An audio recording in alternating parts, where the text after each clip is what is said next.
Assalamualaikum warahmatullahi wabarakatuh, Bapak dosen dan teman-teman sekalian. Perkenalkan, saya Dini Wulansari.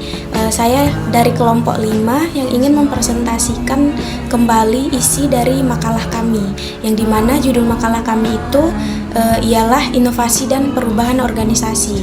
Nah, yang dimana bagian-bagian dari materi yang akan saya jelaskan itu, yang pertama itu ada hakikat dan pengertian organisasi. Yang kedua itu adalah dinamika perubahan organisasi, dan yang ketiga itu ada hubungan inovasi dan perubahan organisasi. Baik, langsung saja. Hakikat dan pengertian inovasi. Nah, secara etimologis, inovasi berasal dari bahasa Latin, yaitu innovation yang berarti perubahan, serta innovo yang bermakna mengubah atau memperbarui. Nah, inovasi bukan hanya sekedar perubahan biasa, suatu langkah baru yang mengarah pada perbaikan kualitatif melalui pengenalan metode baru dari proses input hingga output. Nah, beberapa perspektif ahli memperdalam pemahaman kita mengenai hal tersebut, yang dimana Zalman dan Duncan memandang inovasi sebagai ide atau praktik yang dianggap baru oleh unit yang relevan sebagai respon terhadap situasi tertentu. Nah, sementara menurut Miles menekankan bahwa inovasi adalah spesies dari perubahan yang bersifat disengaja, spesifik, dan direncanakan secara matang, bukan sesuatu yang diperoleh secara sembarangan.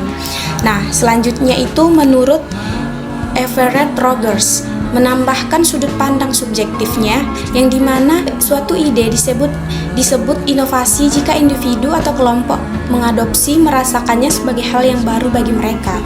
Nah, jadi secara ringkasnya, inovasi adalah gagasan atau metode yang digunakan untuk memecahkan masalah dan meningkatkan kemampuan dalam mencapai tujuan. Baik, selanjutnya itu ada dinamika perubahan organisasi. Nah, perubahan organisasi adalah usaha terencana untuk membuat kondisi organisasi berbeda dari sebelumnya demi menjaga eksistensinya.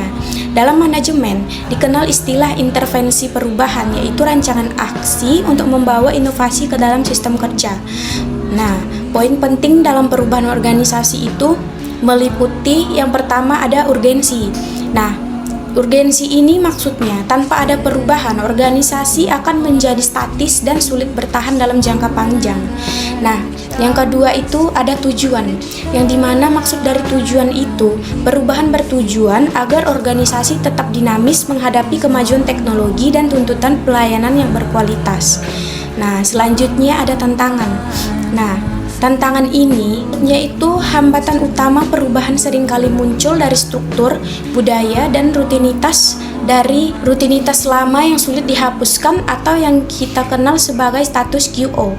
Nah, organisasi yang cepat beradaptasi akan memiliki keunggulan kompetitif, sementara yang menolak akan tertinggal. Nah, baik, selanjutnya itu hubungan inovasi dan perubahan organisasi. Kedua konsep ini saling terkait dan tidak dapat dipisahkan. Inovasi bertindak sebagai motor penggerak utama perubahan, sementara perubahan organisasi menyediakan wadah atau kondisi yang mendukung lahirnya inovasi tersebut. Nah, menurut Andrew Van Deven, organisasi yang tidak melakukan inovasi akan gagal menyesuaikan diri dengan tuntutan zaman. Di sisi lain, perubahan organisasi yang berhasil biasanya ditandai dengan adanya budaya inovatif, di mana karyawan diberikan ruang untuk bereksperimen dan mengemukakan gagasan baru. Contohnya yang terlihat pada Google, yang senantiasa mengubah struktur kerjanya menjadi lebih fleksibel dan kolaboratif demi mendukung produk inovatif seperti Google AI.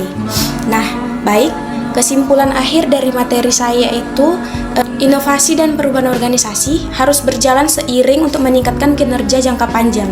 Inovasi menciptakan sistem kerja yang efektif, namun keberhasilannya sangat bergantung pada manajemen perubahan yang terencana, dukungan penuh dari pimpinan melalui kebijakan dan sumber daya, serta kesiapan sumber daya manusia untuk terus adaptif.